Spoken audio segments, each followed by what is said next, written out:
दुनिया ने कहा तेरे हाथों में किस्मत की लकीरें नहीं, दुनिया ने कहा तेरे हाथों में किस्मत की लकीरें नहीं, उन्हें क्या पता मैं अपनी तकदीर खुद लिखता हूँ।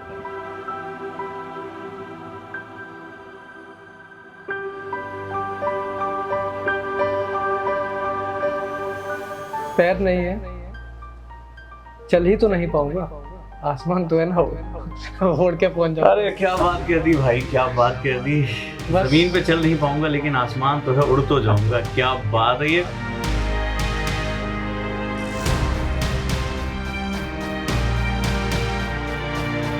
हाथ खाली है लेकिन खुशियां इतनी कि मैं समेटने के लिए हाथ सूरज की पड़ तरह रहा है। चमक रहे हैं आप, सूरज की तरह चमक रहे हैं।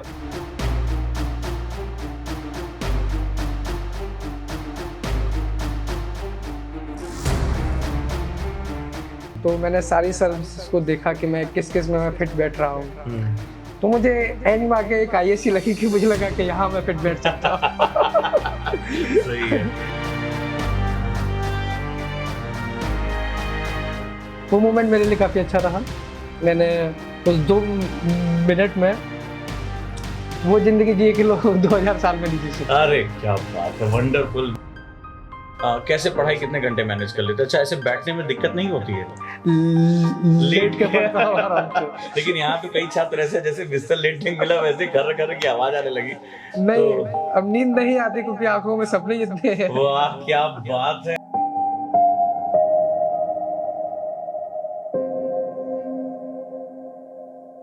सूरज जी बहुत बहुत बधाई हो। अरे मैं उजान शुक्ला, कैसे हैं आप? बहुत बहुत धन्यवाद सर। आपको बहुत बहुत बधाई हो और बहुत गर्व का विषय है ये। Thank you sir, thank you so much. आपने ना मैनपुरी क्या पूरे देश का नाम रोशन किया है और बहुत लोगों के लिए आप प्रेरणा स्रोत हैं। मतलब ये होता है सपनों का महल। और यकीन मानिए कि मतलब आपकी कहानी बहुत लोगों का हौसला है। मैं लिटरली कह रहा हूँ, लास्ट ईयर हमारी स्टूडेंट थी, ब्लाइंड, देख नहीं सकती थी ऐसी, वो IAS हैं अभी और आप जानते होंगे बहुत अच्छी तरीके से। तो हर साल मतलब देखते हैं कि मतलब बहुत से लोग इस तरह से अपना हौसला करते हैं। तो सबसे पहले तो आपको बहुत बहुत बधाई, आपके पिताजी को बहुत बहुत बधाई। और मैं ये कह सकता हूँ कि एक छोटी सी लाइन कभी मैंने अपने लिए लिखी थी जब मेरा संघर्ष था। तो दुनिया ने कहा तेरे हाथों में किस्मत की लकीरें नहीं, दुनिया ने कहा तेरे हाथों में किस्मत की लकीरें नहीं, उन्हें क्या पता मैं अपनी तकदीर खुद लिखता हूँ। तो ऐसे योद्धा हैं जो अपनी तकदीर खुद लिखते हैं। तो आपके साथ बातचीत की जाए, क्योंकि आप तो पूरे देश की इस समय प्रेरणा है, पूरे देश का मोटिवेशन है। और ये अपने आप में कहिए तो मैं आराम से बैठ जाऊँ आपके साथ। हाँ, आराम से आराम से। अरे वाह क्या बात है। तो भाई देखो, पहले सबसे पहले तो एक सपने बुनने वाले जो होते हैं उनका कमरा कैसा होता है पहले आप देखो, तो दीवारें देखो आप पहले, रिवीजन कैसे किया जाता है, जो लोग पढ़ाई एक्चुअली में करना चाहते हैं वो समझे। और आपसे बड़ी लंबी बातचीत होगी और मैं बहुत क्रिटिकल सवाल पूछने वाला हूँ तैयारी को लेके, क्योंकि हमारे साथ भी ऐसे बहुत से बच्चे जुड़े हुए हैं जो हर तरह से संघर्ष कर रहे हैं, गांव देहात में सब कुछ, हर जगह। तो बड़ी लंबी आपसे बातचीत करने वाली है। तो सबसे पहले तो ओजांग परिवार की तरफ से आपको बहुत बहुत बधाइयाँ। और मैं ये कहना चाहूँगा आपकी स्माइल बड़ी प्यारी है और परिवार ने आपके बड़ा संघर्ष किया। और अगर देखा जाए छोटी सी बात, तो आपने 971 रैंक हासिल की है। 917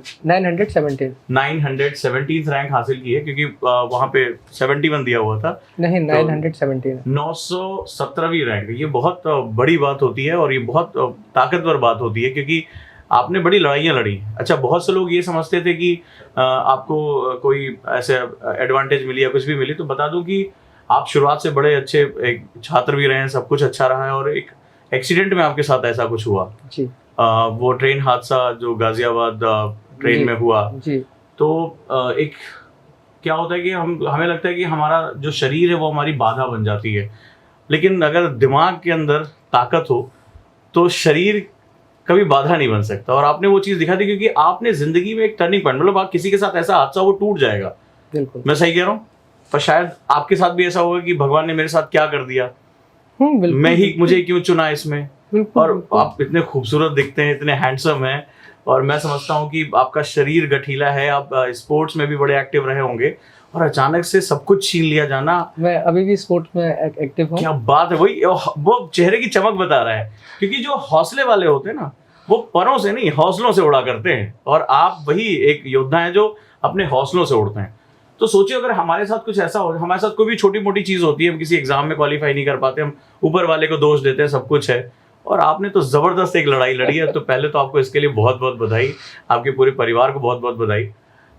दूसरी चीज ये मैं जानना चाहता हूँ कि 2017 में आपके साथ ऐसा हो, लेकिन उससे भी आगे बढ़कर हुआ कि आपके बड़े भाई साहब नहीं रहे, घर में कमाने वाले नहीं थे, और आपके पिता टेलर का काम करते हैं, तो यानी आर्थिक स्थिति भी जी बहुत अच्छा। और मैं जानता हूँ कि बहनों की शादी करना ये, और माता जी गृहिणी, तो ये बहुत तोड़ देने वाला चीज था।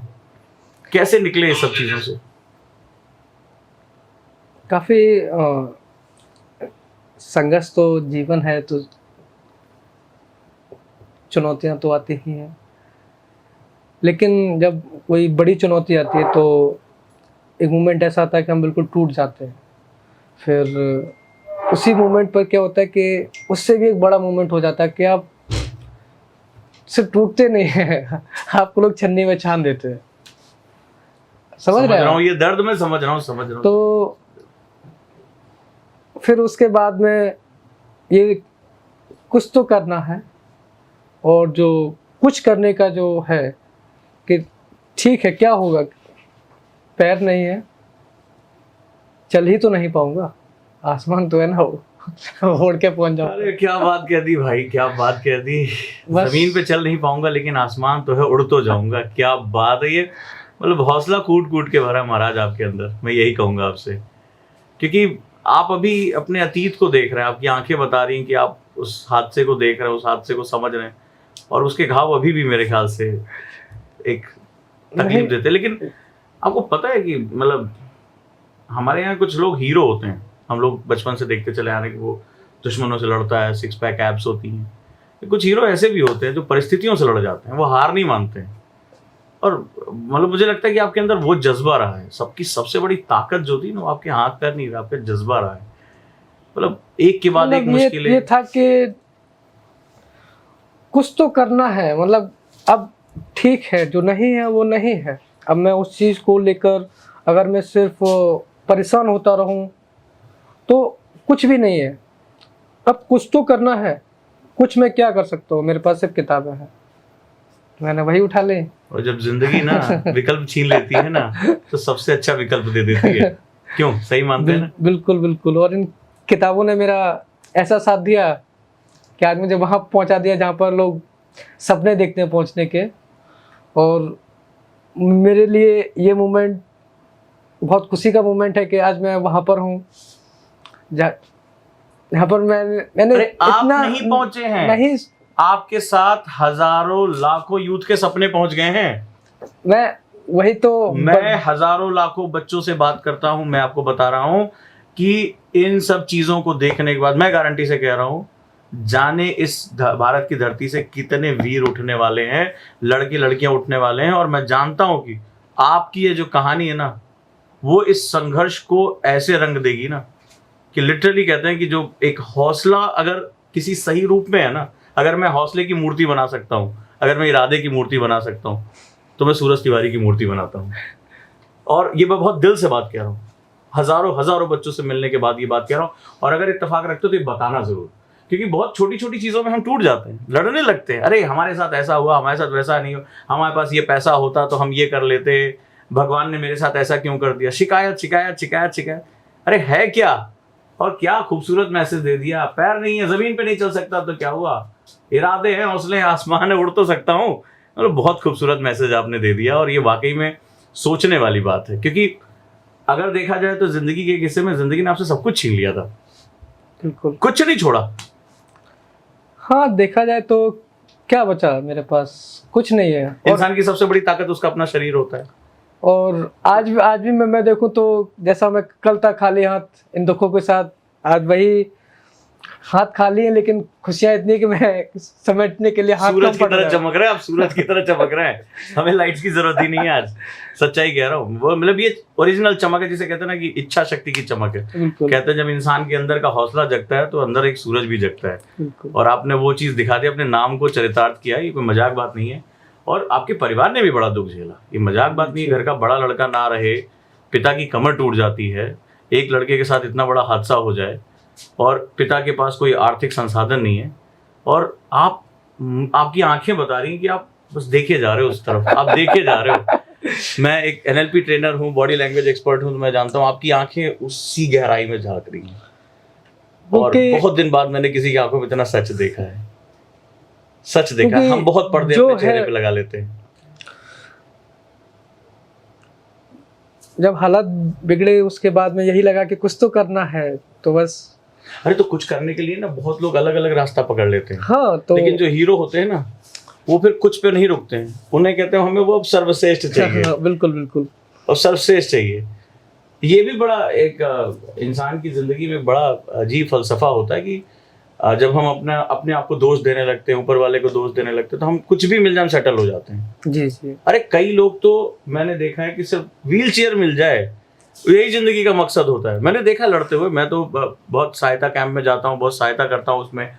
लेकिन आपने क्या चुना? देखो, आपने कहा छोड़ यार, जमीन नहीं हमें चाहिए, आसमान चाहिए। जिस समय मैंने अपना प्रिपरेशन स्टार्ट किया तो उस समय काफ़ी लोगों ने मुझसे बोला कि प्रिपरेशन यूपीएससी का कर रहे हो, काफ़ी अच्छी बात है, लेकिन इसके साथ साथ और भी जो जॉब्स हैं उनके लिए भी लगातार फॉर्म डालते ही रहना। लेकिन मेरे मन में था कि और क्यों डालें, जब एक कर रहे हैं तो एक को अच्छे से करते हैं। देख लो, बहुत बड़ा मैसेज है। और ये जब तक दीवानगी और पागलपन नहीं होगा ना, तब तक मजा भी नहीं। यूपीएससी बुलाता भी नहीं है ऐसे लोगों को, क्योंकि पूरी जिंदगी तो संघर्ष करना है, इरादों के साथ ही खेलना है। तो जो लोग सोच रहे हैं ना तैयारी व्यारी कर देगा, और जो हमेशा रोते रहते हैं, दोष देते रहते हैं, जीता जाता उदाहरण है। इरादा सामने बैठा हुआ है। मैं तो सूरज तिवारी नहीं कहूंगा, इरादा कहूंगा, हौसला कहूंगा, जज्बा कहूंगा, जिद कहूंगा, दृढ़ निश्चय कहूंगा। जो भी तुम्हें नाम पता है वो सब मैं नाम आपको देके जा रहा हूँ, और यही अब आपके नाम रहेंगे। क्योंकि आपने एक मतलब आने वाली पीढ़ियों के लिए एक रास्ता बना दिया, एक बता दिया कि यार अगर चल पड़े ना तो पैरों से थोड़े ना यात्रा की जाती है, हौसलों से की जाती है। सच कह रहा हूँ। बिल्कुल बिल्कुल। और चलिए फिर हम यहाँ शुरू करते हैं कि समाज ने भी बहुत बोला यार सेटल, कि वो समाज एक अलग नजरिए से देखता है। समाज आपको दया की नजरिए से देख रहा था। समाज चीज़ों को अपनी ज़रूरत, जिसको हम मतलब इस तरीके से बोल सकते हैं कि समाज जो है समय स्थान परिस्थिति के हिसाब से काम करता है कि कैसे किस समय पर क्या बोलना है। यही आज मैं आपके सामने बैठा हूँ, पूरी दुनिया खुश है। कल अगर शायद आपसे मैं मिलता तो आप मुझे देख के खुश होते, लेकिन जो खुशी आज आप महसूस कर रहे हो वो कल नहीं होती आपको। बिल्कुल सही बात। तो यही समाज है, ये समय स्थान परिस्थिति के हिसाब से काम करता है, और मुझे इस बात में कोई परेशानी भी नहीं लगती है। लेकिन सवाल है कि हम क्या सुनना चाहते हैं। सवाल है कि हम सबकी सुन के कान से निकाल के अपने दिल की सुनते हैं कि नहीं। जो हम सुनना चाहते हैं तो उसके लिए तो एक रास्ता होता है, तो उसके लिए एक हमको एक रास्ता बनाना पड़ता है। रास्ता नहीं मिलता, रास्ता ढूंढना पड़ता है। क्या बात है। और जब रास्ता मिलता है तो रास्ता पार करने के लिए तो रास्ते पे चलना पड़ेगा ना, तो रास्ते चलते चलते रास्ते पार हो जाते हैं और मंजिल तो सामने है ही। अच्छा, जिंदगी का जब सबसे अंधेरा छड़ आ गया, लगा कि अब मतलब सब खत्म, मतलब जिंदगी सब कुछ छीनने का प्लान ही पूरा बना लिया। खुद का शरीर छीना, बड़े भाई का साया छीन लिया, परिवार की आर्थिक स्थिति छीन ली, सब कुछ छीन लिया। फिर निकाला कैसे इस अंधेरे से? क्योंकि इसको मैं अंधेरा भी नहीं कहूँगा, ये तो जिंदगी का ब्लैक होल था। मैंने कुछ नहीं निकाला, सब कुछ है। मुझे सब कुछ याद है, लेकिन मैं उस मोमेंट को याद करके सोचता हूँ कि मैं यहाँ था, आज मैं यहाँ हूँ, तो मैं कभी उस मोमेंट को भूल ही नहीं सकता। क्योंकि जिस दिन मैं अगर उन चीज़ों को भूल जाऊँगा तो फिर मैं रहूँगा ही नहीं। क्या बात है। और फिर इरादा जब कर लिया कि अब करना है, फिर कोई ऐसी प्रेरणा रही है जिसमें लगा कि सिविल सर्विसेज ही करना है? क्या चीज़ था वो? प्रेरणा कुछ इस तरीके से रहा कि बहुत सारे लोग बहुत सर्विस की यहाँ पर तैयारी करते हैं JNU में, आपको तो पता ही है। बिल्कुल बिल्कुल। तो बहुत से लोग स्टेट PCS का प्रिपरेशन करते हैं, बहुत से लोग बैंक का, कोई इंजीनियरिंग का, कोई फोर्स का, कोई डिफेंस का।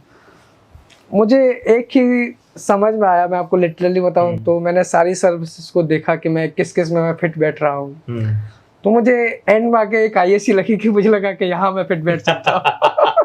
सही है, मतलब तो, सोचा भी तो अब आसमान चीर देंगे। मुझे उसके IAS के फिर इधर उधर ये लगता है कि ठीक है, हम कॉम्प्रोमाइज, जैसा कि आपने बोला कि हम कॉम्प्रोमाइज कर लेते हैं, लेकिन कॉम्प्रोमाइज क्यों करें?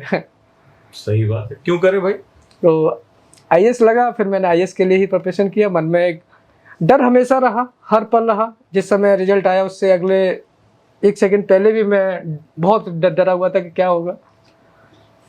लेकिन रुकना नहीं था। अगर मेरा नहीं भी होता तो मुझे पता था कि मेरे पास ये 11 मेरा रशियन लैंग्वेज का है और अटेम्प्ट बहुत है, नॉलेज है ही, तो इस बार नहीं होगा, अगली बार देंगे। अरे वाह, मानना पड़ेगा, जज्बा है भाई।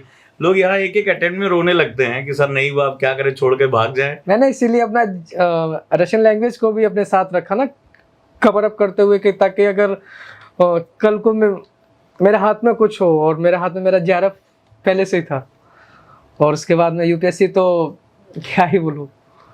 नहीं, ये मिलना था। जब आपने कह दिया कि अरे अब छोड़ना नहीं है, इस बार नहीं हुआ, अगली बार होगा, उसमें क्या है। और ये बड़ा सही है, मतलब बहुत लोग बहुत स्ट्रेस में रहते हैं कि अरे पता नहीं क्या होगा। मैं जितने भी कैंडिडेट से मिल रहा हूँ उसमें एक बड़ी मज़ेदार बात थी कि थोड़ा इसको मज़े मज़े में लिया कि यार सीखना है, मौका है, ऊपर वाला में एग्जाम देने का मौका दे रहा है, हमें इसी के लिए धन्यवाद होना चाहिए। तो बड़ा मज़ेदार, मतलब आपसे बात करके तो बड़ा मज़ा आ रहा है, बहुत कुछ जानने को मिल रहा है। और मैं तो यही कहूँगा कि आप बहुत लोगों को प्रेरित करने जा रहे हैं। तो आपका कमरा बड़ा मजेदार है, मतलब चारों आपने दीवारों पे ये छोटे छोटे लैंग्वेजेस ये पूरा भर रखा है। ये क्या UPSC के नोट्स हैं? हाँ, इसमें कुछ UPSC के है, कुछ रशियन लैंग्वेज के। देखो भैया, ऐसे होती है पढ़ाई और ये होते हैं कमरा। दिखा सकते हैं कि नहीं दिखा सकते? अरे बिल्कुल बिल्कुल बढ़िया मस्त तरीके से। देखो ऐसे साधारण जीवन ऐसे जिया जाता है। बड़े बड़े सपने ना, बड़े जो लवासना 7 स्टार पहुंचने के लिए यहाँ से गुजरना पड़ता है। ये साधारण हमारा बेड है, ये मेज कुर्सियां हैं, इरादे हैं। और अच्छा, नोट्स कैसे आप बनाते थे फिर? नोट्स जनरली मैंने ऑनलाइन ही मटेरियल जैसे वीडियोस देखना, क्योंकि लिखने का मेरा थोड़ा सा प्रॉब्लम है, तो मैं जनरली सुनने में ज्यादा बिलीव करता हूँ। हमारे बच्चे ना, हम उनसे कहते हैं कि भाई आंसर राइटिंग करो, बड़ा जरूरी है। अरे सर हाथ में पेन होने लगता है, सर बाद में लिख लेंगे, सर अभी पहले पढ़ ले। और आप इसके बावजूद आपको इतना पेन हो रहा है, इतनी तकलीफें हैं, फिर भी आप लगातार उसकी प्रैक्टिस करते रहे। और जैसे बहुत ढेर सारी चीज़ें, मटेरियल पढ़ना है, याद करना है, तो कैसे ये नोट्स कैसे बनाते थे आप? ये नोट्स मैंने सारे खुद से बनाए हैं। कैसे, मतलब ये मैं समझ पा, हमारे बच्चे लिखना ही नहीं चाहते, जैसे कई बार ऐसा लगता है। तो ये मतलब हर पेपर पे एक अलग टॉपिक है पूरा, हर पेपर पे अलग टॉपिक है। हाँ, तो ये सिंगल एक, हाँ, मतलब क्या है कि मेरा ऐसा मानना है कि अगर 100 सवाल अगर सही करने हैं, हाँ, तो अगर 100 नंबर का पेपर है, अरे भाई ये रहा सोशल सिक्योरिटी कोड बिल है। क्या बात है, ये बहुत इंपॉर्टेंट UPSC के लिए, ठीक है। और ये लीगल जो है स्ट्राइक के लिए हमारी बात हो गई है, अनटचेबिलिटी पे हमारा नोट्स है, बहुत बढ़िया, क्या बात है। और ये तो देखिए इतनी मेहनत से आपने पॉइंट्स बनाए, और सब देखिए UPSC मेंस में राइटिंग के हिसाब से आपने पॉइंट्स में लिखे हैं। हाँ, बड़े छोटे छोटे पॉइंट्स लिखे हैं, क्योंकि मेरा ऐसा मानना है कि कॉन्सेप्ट क्लियर होना चाहिए, हमें ये पता होना चाहिए कि चीज़ क्या है और क्यों है। उसके बाद में अगर हमसे पॉइंट्स भी लिखते हैं, हमको बेसिक चीज़ें पता रहती हैं, तो आंसर भी हम अच्छा ऑलरेडी बना सकते हैं। तो UPSC मेंस में कैसे लिखा फिर? मेंस में मुझे स्क्राइब मिला हुआ था, तो इस स्क्राइब में मैंने बोला, स्क्राइब ने लिखा।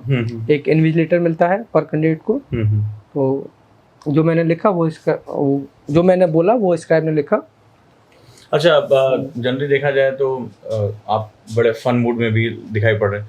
कैसे पढ़ाई कितने घंटे मैनेज कर लेते हैं? अच्छा, ऐसे बैठने में दिक्कत नहीं होती है? हाँ, अभी थोड़ा सा कैमरा लगाना तो ऐसा बैठा हूँ, बाकी तो मैं लेट के पढ़ता हूँ आराम से। लेकिन यहाँ तो कई छात्र ऐसे, जैसे बिस्तर लेटने मिला वैसे घर घर की आवाज आने लगी। नहीं, अब नींद नहीं आती क्योंकि आंखों में सपने इतने हैं। वाह, क्या बात है, आंखों में से। और कलाम साहब ने कहा भी था कि सपने वही होते हैं जो आपको सोने नहीं देते हैं। तो आपने तो वही उनकी बात को पकड़ के रख लिया और बहुत अच्छे से अपना जो है काम शुरू किया। तो जैसे प्रीलिम्स की तैयारी, तो ये आपका कौन सा अटेम्प्ट था? ये मेरा सेकंड अटेम्प्ट इसको बोल सकते हैं। सेकंड अटेम्प्ट में मार दिया आपने, एकदम छक्का है। पहला मैंने प्री दिया तो मेरा प्री नहीं निकला। हाँ। फिर मैंने जो लगा प्री नहीं निकला तो थोड़ा सा मेहनत करते हैं। अरे इस बार तो चमत्कार है, जिनका प्री नहीं निकला उन्होंने रैंक निकाली है, ठीक है। लेकिन जैसे प्रीलिम्स की जब तैयारी की तो आपने जैसे कैसे बुक्स को कैसे मैनेज किया, और क्लास की पढ़ाई को, आप चूंकि कॉलेज में भी हैं और साथ साथ वो भी देख रहे हैं, तो कैसे मैनेज किया? मैंने शुरू में जब प्रिपरेशन का मेरे मन में आया कैंपस आने के बाद में, तो मुझे ये नहीं मालूम था कि इतना जल्दी हो जाएगा।